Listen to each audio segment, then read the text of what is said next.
Every game begins the same way. What's up, Birdland? Merry Christmas to all of you who live and breathe Baltimore Orioles baseball 24/7. I'm your host from Orioles Fan Central, and today, the gift we're all dreaming of doesn't fit under a tree. It belongs right on the rubber at Camden Yards. The news currently lighting up the league's inner circles, backed by heavy hitters like Jim Bowden and Ken Rosenthal, places the Orioles as a top-tier landing spot for lefty Framber Valdez. Here's the bottom line. After a frustrating 2025 season where we bottomed out in the AL East with a collective 4.60 ERA, the front office knows they can't just apply a Band-Aid to a bullet wound anymore. The Orioles are officially listed as the number 2 destination for Valdez in free agency, trailing only the Mets. This isn't just a rumor, it's a shift in our entire strategic landscape. We're talking about a massive investment here. SpotRack projects his market value at a staggering $200 million over 6 years. That's the kind of move that defines an era. Valdez is coming off a rock-solid season with the Astros, posting 13 wins and a 3.66 ERA over 31 starts. But it's the pedigree that matters most. He's a 2-time All-Star, a former All-MLB first-teamer, and a guy who knows exactly how to handle the heat of October.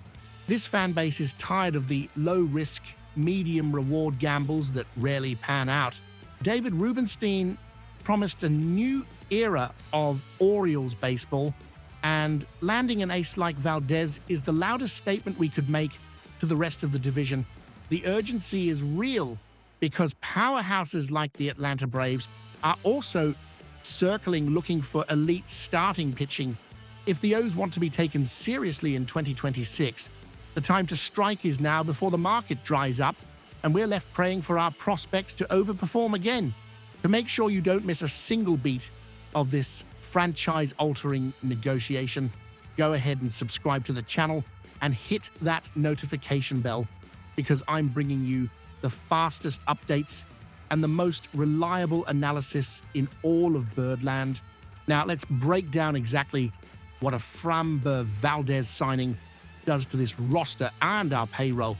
We've already seen some intriguing moves this offseason, acquiring Shane Baz and locking down Ryan Helsley for the back end of the pen, plus that massive $155 million deal for Pete Alonso. But let's be real, our starting rotation is still a bit of a patchwork quilt.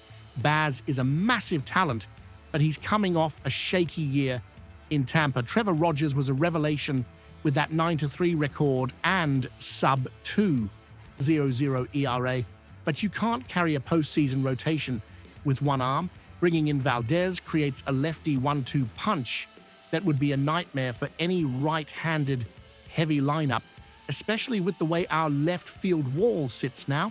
Strategically, Valdez provides the one thing we lacked in 2025, durability. He's a certified innings eater, a guy who saves the bullpen and gives you a quality start nearly every time he touches the ball. The payroll hit would be the largest ever for a pitcher in Baltimore, but with Alonso's contract already on the books, the message is undeniable. The window is wide open. If the Orioles blink now because of the annual average value, we're essentially wasting the prime years of Gunnar Henderson. The league is shifting toward a superstar-heavy model, and Baltimore finally has the deep pockets to play at the big table. The final analysis is simple. Without a true number 1 starter, Pete Alonso could hit 50 homers and it still won't be enough to clinch the East. Valdez isn't just a reinforcement, he's the anchor that validates every other move we've made. If Rubenstein wants to give Birdland the ultimate Christmas gift, he needs to sign that check and make sure Framber is wearing orange and black by spring training. But I want to hear from you. What's your take on this?